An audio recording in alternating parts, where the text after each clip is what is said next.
Hey, this is Gerd Handel, and welcome to the Inner Light Project. This show is for anyone who's wanting to lead a happier, healthier, and enlightened life.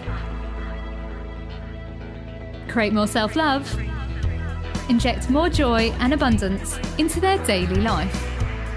Join me for inspiring interviews and spiritual topics so you can shine your inner light. Hello and welcome to a special episode of the Inner Light Project. My name is Gerd Handel and today I have a beautiful guest with me who is helping women to love themselves from the inside out. Now, I've personally been a fan of hers and I've been following her work for so many years. She's just such a beautiful soul and I can't wait to share with you all what we're about to talk to today. So my guest today is Nitika Chopra. She is a chronic illness advocate, a leader in the wellness industry, and talks about her journey of living with psoriasis. She believes we can all love ourselves regardless of what we've been through. Nitika, it's an absolute pleasure having you on the show, and thank you for joining us in this space today. Thank you for having me. I'm so pumped to be here. Oh, bless you. Well, I've been following your journey for so many years, and I've just seen how much you've grown and being this empowered woman and sharing why self-love is so important for women. I wanted to share with the listeners what your personal story was like before you became a self-love expert.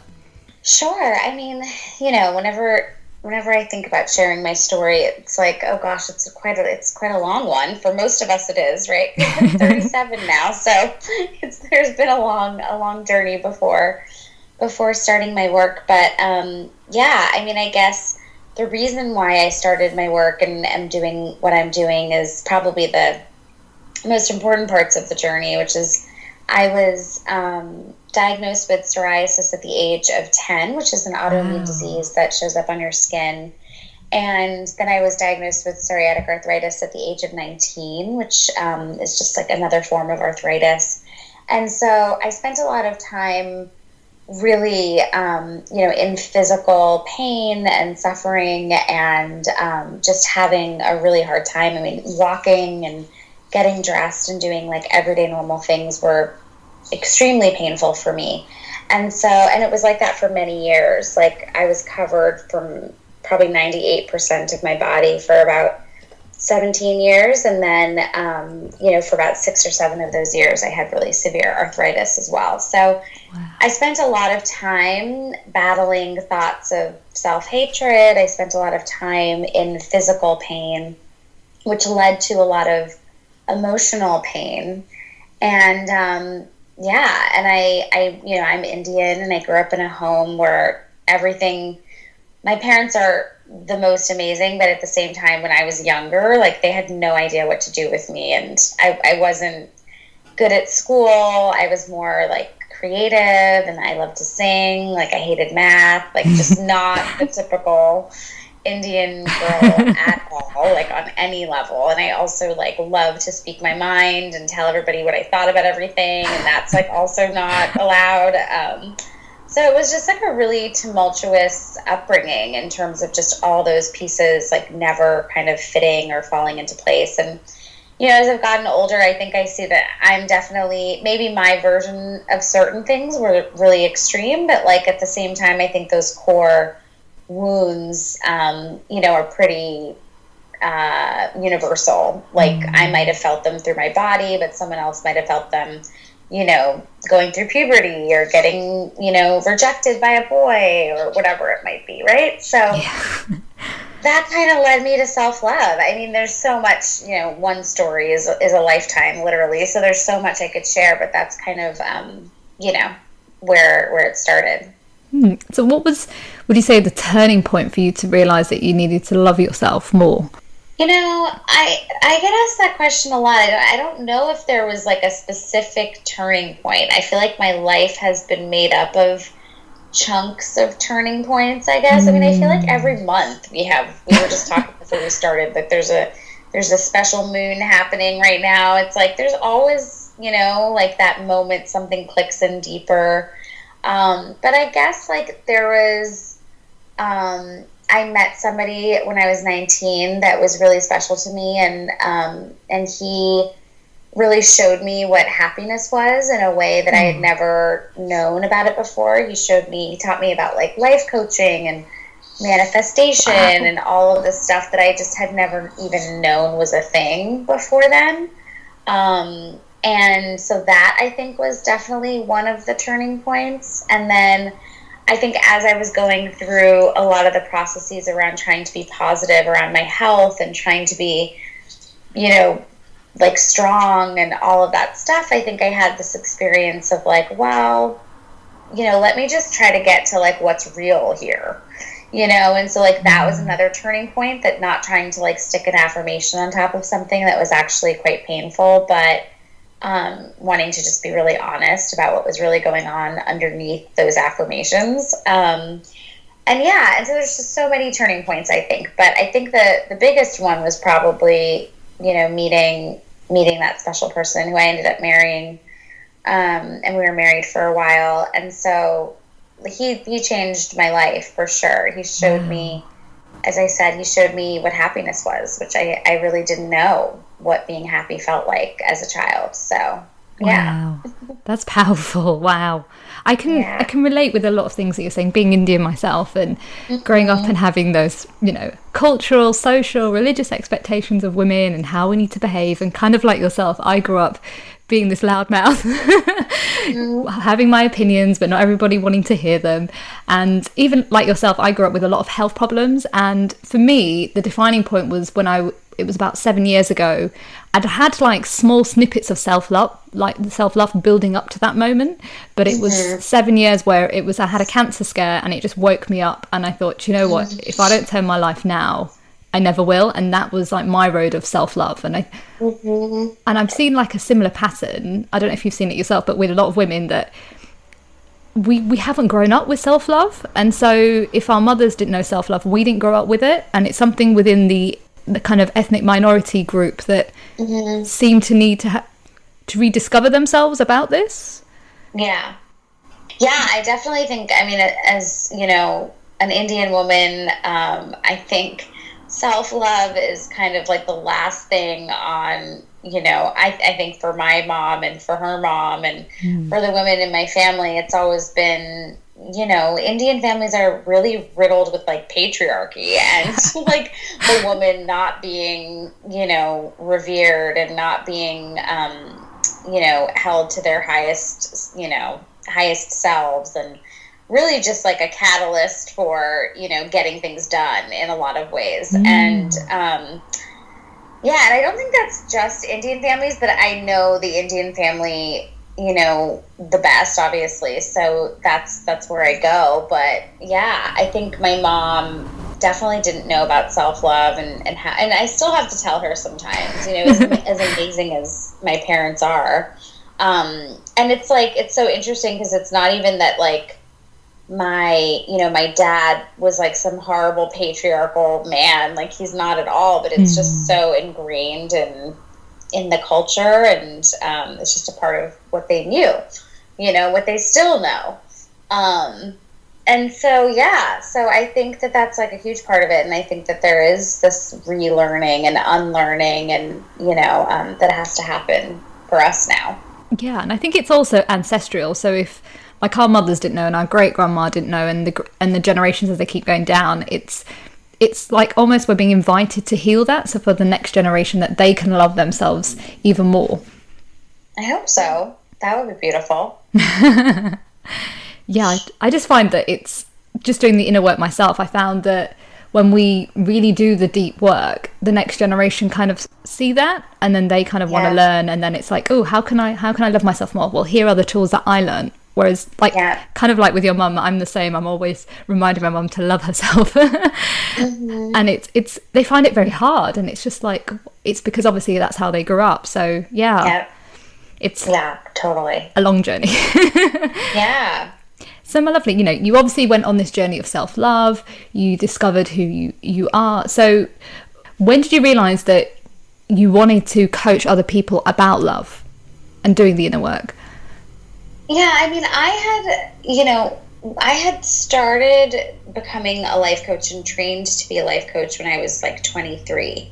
Wow. And and it was great, and I learned a lot, and I always at the same time had this feeling like coaching wasn't really my thing. Like, I feel like the program I did was so great. I kind of came out embodying, being a coach, but I didn't really want to sit there and like coach people every day. Like, that just wasn't my thing, because I've always been a performer. It's like always been a part of what I love with music and singing, and I dabbled in acting at some point, and wow. all that kind of stuff. And so I was just like, this whole coaching thing doesn't really seem like it's quite it, but it definitely is a part of what I'm supposed to do. So I just did that really because I was like trying to, get to a better place within myself and learn more for myself and all of that stuff. And then it just kind of evolved. I mean, it took a long time. Like, that was 23, 24, but I didn't start my business till I was about like 28.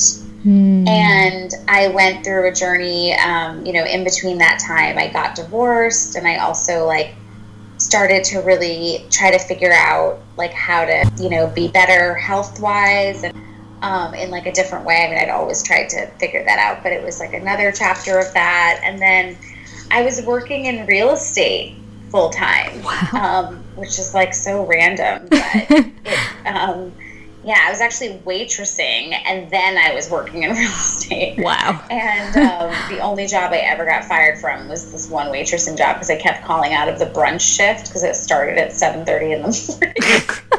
And I was just like, I can't. So yeah, that was 26, 37-year-old Nitika. I was just not responsible. And I was just like, and then I got fired because obviously I didn't show up. And then my friend was in real estate and was like, oh, you should try this. Like, this is really good. And it was actually really interesting because it was kind of my first taste of like being an entrepreneur, because the way real estate is, I don't know, depending on where people are listening to this, but I'm in Manhattan. And so like the way that people do real estate here, it's like you kind of, have to get the leads, and you have to create your business, and you have to, there's a lot of gathering and figuring out and accumulation over time. And you also have to like have strategy and be good at sales and like, project management with all the different clients you have. And so there's actually like a lot that I learned on the fly about doing real estate. About business, through doing real estate. But at the same time, I knew I needed something more. I was like, this is not, like, I'm really good at this, but this isn't, like, my purpose and my calling in life. And I think everybody, following their purpose looks different. But for me, it's always been this, like, knocking on my heart that's been so strong and, like, very much a guide in my life. Like, whatever my purpose is meant to be and whatever I'm supposed to be doing, it's, like, I can't escape it. It's always very loud. Even if I don't know what it's trying to tell me, it's like I can tell it's trying to tell me something. And so I just kept pushing and pushing and pushing until I figured out what I wanted to do. And it was a long process. And then finally I got this like message from the universe that was like, I think you're supposed to, well, not I think, it said something like, you should have a talk show. And I was like, that's weird, because I have no experience, I have no money, I have no resume, I have no connections, and I like have 2 friends. So like, who the hell is going to give me a talk show? And who was going to like give me money to do? Because then like anytime I would talk to people about it, they would be like, yeah, well then that means that you have to like create a pilot to like get the show. So like, and then like start pitching the show. Like, that's the one way people knew how to get a talk show, like make a pilot, like a sample episode. And something in me was like, well, first of all, that doesn't make any sense because I don't have any money to like make this pilot. So how the hell would I be able to do that? And I just kind of knew that it wasn't going to happen based on like some like resume kind of like from like a pilot. Like, it wasn't going to happen for people who saw me in like a lineup of all the other pilots that they got. It had to come from like people really seeing my full and true potential and essence. And so I started my first business, which was Bella Life, which was an online magazine that I used to have. And I led that for, I think, about 4 years. And I had over 100 contributors writing for me. And I basically, like charged my credit card, got a graphic designer, and was like, dear God, please let this be the thing. And I had this crazy idea that someone would see my website and they would see, I like filmed myself on YouTube and I like would post those videos, and I was just like, okay, so people will see like how I am on camera, and then they'll see all the contributors or like the guests that I could have on my show, and then the content would be like what I would want to talk about. And I was just like, this makes total sense, and it's completely insane at the same time. And I did it, and like 3 years later, I got a talk show on TV. So that's kind of how I started. I've always wanted to be more of a speaker or do something where I'm using my best skills, which part of that is like on camera, but with a purpose, and so that was kind of how I started everything. That's amazing. And wow, some of the things you were saying, I relate. I've done some kind of interesting. I actually was a journalist and I walked away from that 7 years ago, and I ended up saying, I want a podcast. And everyone was like, why would you want to do that for? You've got all these experiences. And I just was like, just want to try it. And then I ended up getting my own radio show, but then I wasn't really liking the format, so I went back to having my own podcast, and then in the process started teaching, doing all these different things. And it's so amazing that when we start to nurture ourselves and love ourselves, that we start to figure things out and what our skills are and who we want to become in the world. Yeah, it really is. And even now, I guess it's like, what that was like 2009 that I started. So yeah, it's been about 10 years since I just started with the idea. Wow. And even now I have to remind myself that it doesn't always have to make like literal sense, but there's just something inside of me that kind of knows that, like I'm building a lot of new things right now. And I was just having a conversation with my friend last night about like what I should do and how I should do it. And she's very business savvy, so she looks at things like very logically. And I'm just like, no, God's telling me I need to do this. She's like, okay, you're a psycho, but also you've done a bunch of things properly, so I'm just going to trust that you know what you're doing and that it'll work out.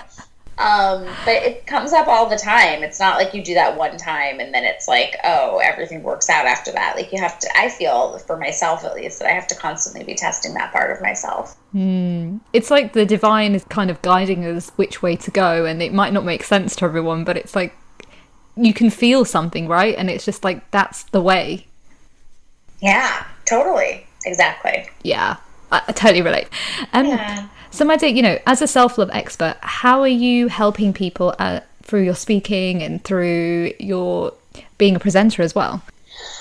I get, asked to speak about self-love probably the most, but I think the thing that I always come back to is the self-love conversation can be kind of surface and not actually that helpful for a lot of people, because it can feel kind of intangible, or it can feel like you're just seeing people watch, like do yoga or whatever, or drink green juices or, do these acts of self-care, but people aren't actually feeling better because they go to the yoga class and like maybe they feel better for that moment, but they're not necessarily feeling better overall in their lives. And then they're kind of like, well, what's wrong with me that I'm not, feeling better?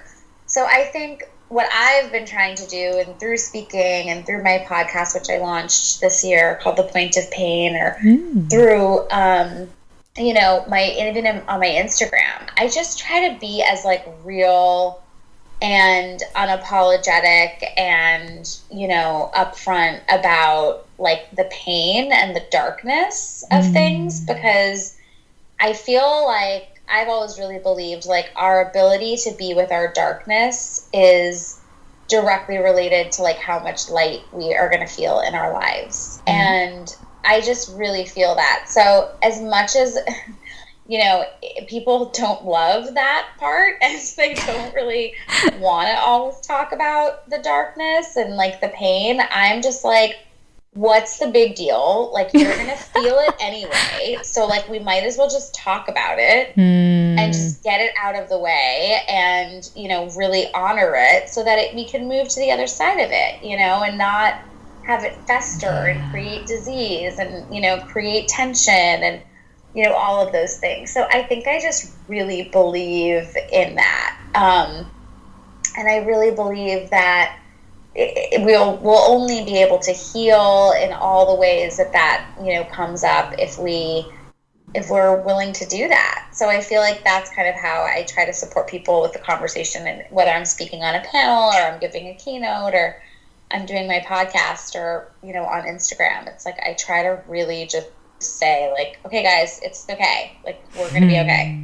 You can feel this pain in a healthy way, get support, you know, give yourself space, time, all the things. And also, like, you know, let's do it, because this is like what really matters. I guess you're teaching people how to be more gentle and loving to themselves when they're going through that process. Yeah, I think that's part of it. It's funny, like, I think I guess I am gentle and loving, but I'm also so passionate about this stuff. So sometimes when I express it, it doesn't feel very gentle and loving. I'm like so angry that people are not told that they're allowed to. Like last week, I had this really amazing experience where I went and I spoke on a panel, and it was like all these people talking about self-love, and they're awesome and they were doing a great job, and it was touching for me to be on the panel with them because they were all being vulnerable, which I like really loved. But at the same time, I was like thinking about the girl. I didn't know who was in the audience, but I was thinking about, like, if there was a woman in the audience who was like really in severe pain right now, whether it's mental, physical, or spiritual, like these tips wouldn't help them, because it's for people who are mostly okay, and this is how they can like enhance it, right? And that's great, because like we want people to feel as good as they can possibly feel. But I just kept being like talking about it through the chronic illness lens, and I think at the end there was this woman who came, who asked a question, who said, what do you actually do on the days where like you can't get out of bed? Because she's like, she was just diagnosed with Lyme disease. And she was like, I want to be positive, and I'm trying so hard to like say the affirmations and, you know, call my friend and be positive and laugh and, you know, whatever, and do the things that people say. And she's like, but on the days when I'm in so much discomfort and pain and I physically actually can't get out of bed. Like, and I have to cancel all the fun things that I tried to do to like make my day good and whatever. She's like, those affirmations just don't seem to be cutting it. Like, it's really hard. And I just looked at her and I was like, you're allowed to be angry. Like, be pissed. That is so messed up. You know, like, that is heartbreaking that you're like, you know, in your 30s, and she's like beautiful and smart and like, you know, she's an entrepreneur, and she's like doing all the things that like people tell you that you need to be doing in order to be happy. But her body has completely broken down. Yeah. And it's not okay. She's going to be fine, but it's like not okay, and it's not easy, and it's not kind, and it's not like something that she should pretend or be told to pretend. It's that, you know, she should just be able to slap an affirmation on top of it and be like, fine, you know? So, like, I'm gentle and kind, but I also get really angry on behalf of the people that are really suffering in this country, in this world, and that are being told that they should be able to just, like, power through it, or, like, self-love themselves through it. Like, sometimes self-love looks like owning that you're pissed. You know, and like, I think that's really powerful. Yeah, I just want to say thank you so much for sharing that, because I know a lot of the listeners are going to relate with that. And I personally had a kidney operation last year, and for about 3 years I was in severe pain, bedbound, half the time, and people would just be like, oh, just get on with it, it's probably a urine infection. And I, like yourself, I would get so pissed. I'd be like, no, it's bigger than that. And I was kind of being shamed for like being angry. And it's like, no, I mean, I'm a New Yorker, so it just takes everything to the next level, but I'm just like, no, like, I mean, self-love, it's like, then you can say the affirmation, then you can say, the kind thing, because you've expressed what there is to express, and maybe you just express it to God or yourself or your journal. And that's something I always have to say too. Like, people get so scared of their pain and their intensity because they're like, oh no, like, if I really feel that, what if I never get up? Like, what if I never, move to the other side of it? Because there's just so much that is behind the surface. But, I think if you really try to be mindful about it and you try to consciously feel, like, you absolutely will be okay. And sometimes it'll feel like you're never going to get through it, but it's like a breakup or something. It's like the acute pain that you have to feel when, your heart gets broken. It's like you feel like you're never going to get to the other side of it. And then before you know it, you've let yourself or been forced to, sit with that pain for long enough. And, like, it just starts to slowly but surely, like, naturally dissipate. And so I think this process is a lot like that, and it's super important to honor it, Yeah, it's almost like express how you're feeling and then let it out of your system and then be gentle. Is that? Yeah, I mean, it's funny. So my definition of self-love is to be more committed to your happiness than to your suffering in every single moment. And so when you say gentle, it's like, it kind of does something to me where I'm like, I don't know if that's like really it. Like, maybe people aren't gentle. Like, maybe that's not their natural way. Do you know what I mean? So like, I guess I don't really think of things in gentle. Like, this morning, for example, I woke up and I start my mornings by, like, listening to really beautiful music that, like, kind of soothes my cells as soon as I wake up, because I'm so sensitive, like, and I live in New York, so I feel like I have to, like, extra try to make sure that my nervous system is just, like, relaxed. So I guess, like, you could say that's gentle, but it's not really, I don't really think of it in that way, I guess. I guess it's soothing. Yeah, it is. For me, it is soothing. It's nurturing. I think that's, like, probably the way that I look at it. But it's really about being more committed to your happiness in every moment than your suffering. So what that means and what that looks like is, like, being so aware and in tune with who you are that you understand what your happiness and your suffering in that moment look like. Right? So this morning, like, I woke up really early and I could have gone straight into, like, my emails and my work and this and that. And I was just like, something just makes me feel like I need to put on a big sweatshirt and I need to, like, take my time and, like, listen to this music. And I kind of, like, prayed and talked to God a little and, or a lot for, like, an hour. And, like, just, like, sat here and just, like, took in my morning and, and I don't do that every morning. I don't have time to do that every morning. But I really felt like I wanted to today. And just, like, because I honored that, then I can go and be in my day, like, so much more, freely and with so much more concentration and, all of that. And even, like, with things like food or who you spend time with or what you do for a living, it's like, are you being more committed to your happiness or to your suffering in every moment? Got me thinking. Yeah. Wow. Yeah, that's powerful. Thank you. We're coming towards the end of the show, so I've got a few more questions left for you. Can you tell us about your brand new podcast? Oh, sure. So yeah, it's called The Point of Pain. And I love doing this podcast so much because I feel like, I would excuse the construction that is going on outside of my window. I don't know if you can hear that, but there's a huge building being built, like, right outside my window. Oh, I can't hear it. You can't hear it. I can hear a banging, like they're in my apartment, so that's great. But anyway, so The Point of Pain, I'm loving the process of doing it so much. I launched it on January 6th, so just, like, right at the top of the year, and the first episode is actually one of my best friends interviewing me and having me share, like, the depths of my story in a way that I really just have always wanted to, but never really knew how to. And so it was just a really beautiful, beautiful episode, and it kind of set the tone for the whole show.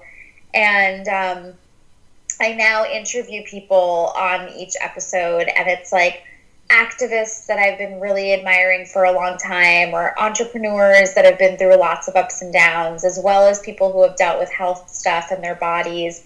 It's just like been such a labor of love, and I'm so moved by what we've already been able to create. I just posted, I've only posted like 8 episodes so far, and I'm doing one every week, and it's just been really, really special to me. So, and then like the theme song is like a song that I co-wrote with some girlfriends of mine that sing in like a chorus that I'm a part of. So it's just been like a really labor of love for me. So yeah, I hope people check it out.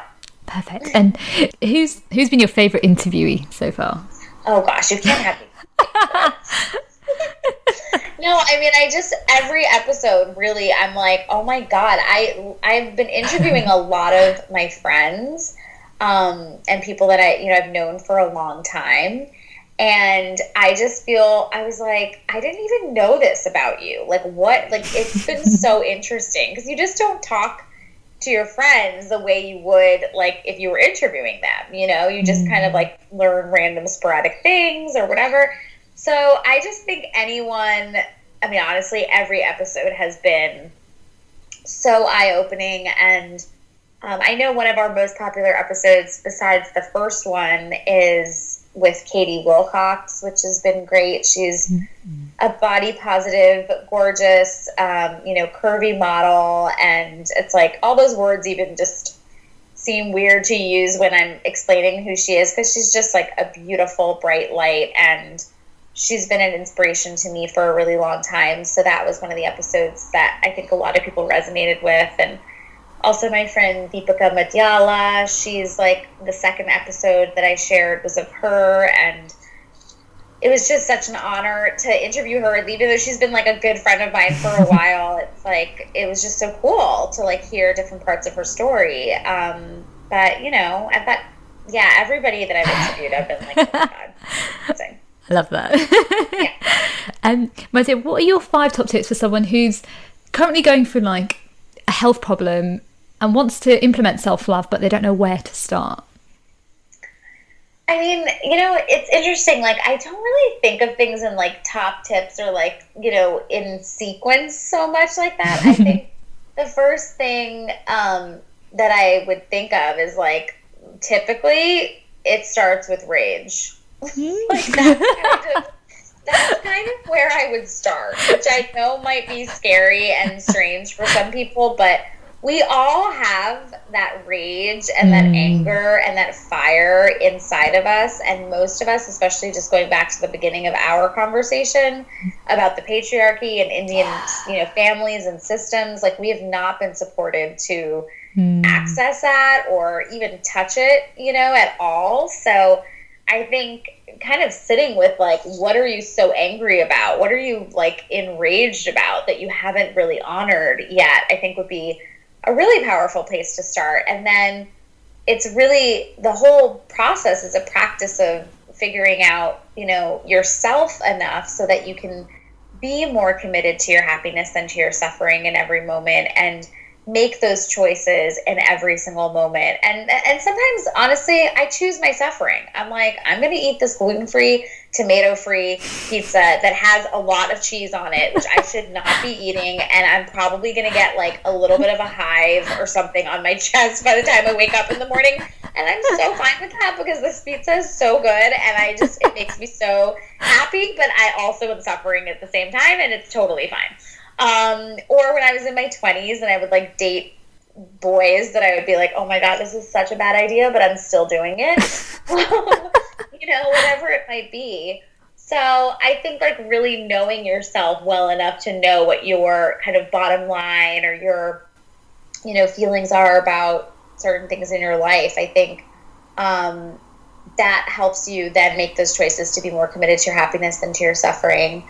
I also think like really I don't know if this is going to make sense or if it's like too big of a can of worms to open, but I've been really examining emotional sobriety like for the last year, which is not really something I've talked about publicly.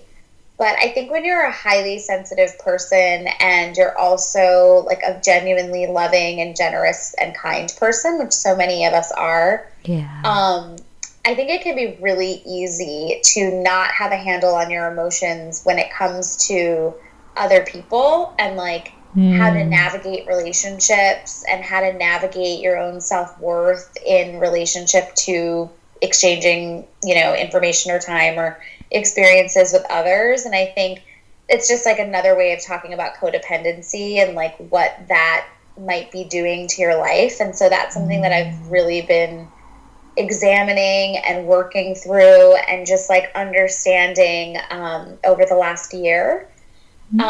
So I don't, if that resonates with you, I think like the next step for me would be to start examining that and seeing how other people's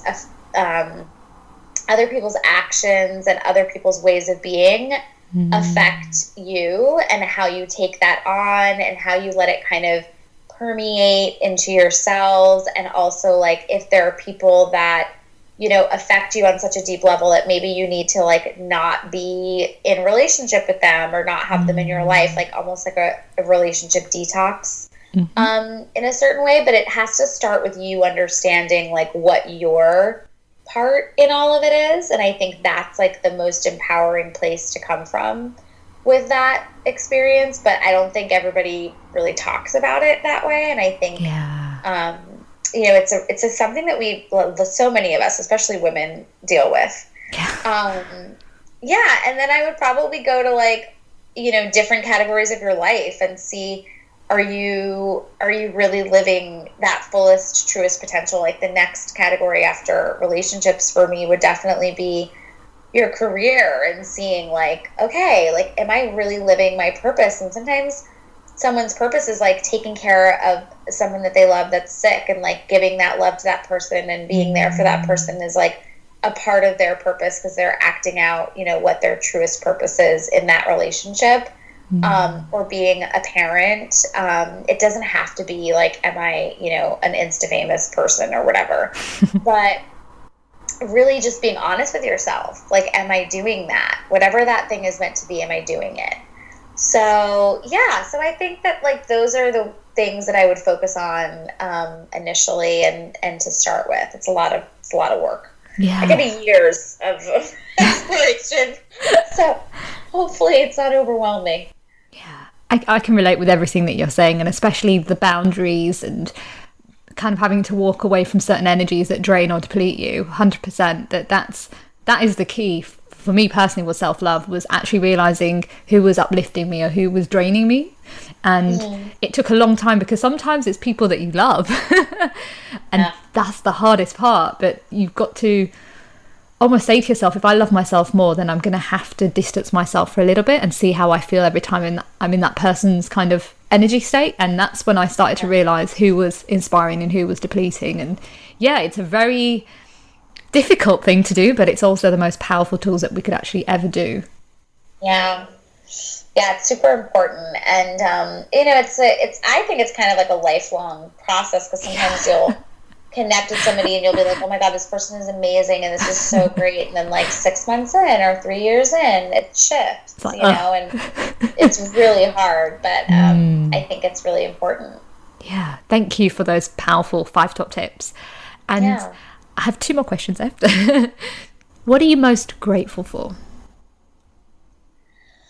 I mean, I practice gratitude so often, I don't know if there's like one thing, but I think the thing that always comes up for me is like, I've been through so much with my family, and I feel like as I've gotten older, especially, like, I've always been really close, especially to my mom, but I just feel like I'm so grateful that, not that like our family is perfect or any of that, because we're not, but that we like chose each other in this lifetime. I'm really, really grateful for that, because I feel like even like my relationship with my dad and my relationship with my brother, and even, at the difficult points of my relationship with my mom, like, we've all had those ups and downs in every relationship probably.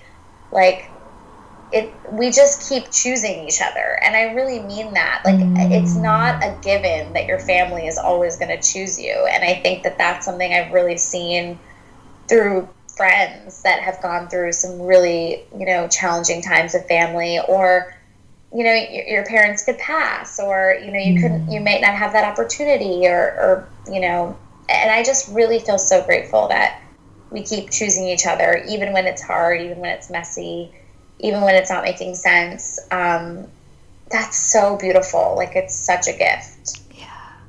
Thank you. Wow. That's beautiful. And what shines your inner light? The first thing that comes to mind is, well, first I was like, God, but then, like, I thought about singing. Like, I've been singing since I was 13, and I had many years where I kind of shut that part of me down. In the last couple of years, I've gotten to re-access it, and I just love it so much. I remember starting to sing when I was 13, and I didn't even know what God really was, but I remember saying over and over, this is like I'm holding God's hand. Oh. Like, that's what it feels like every time I sing.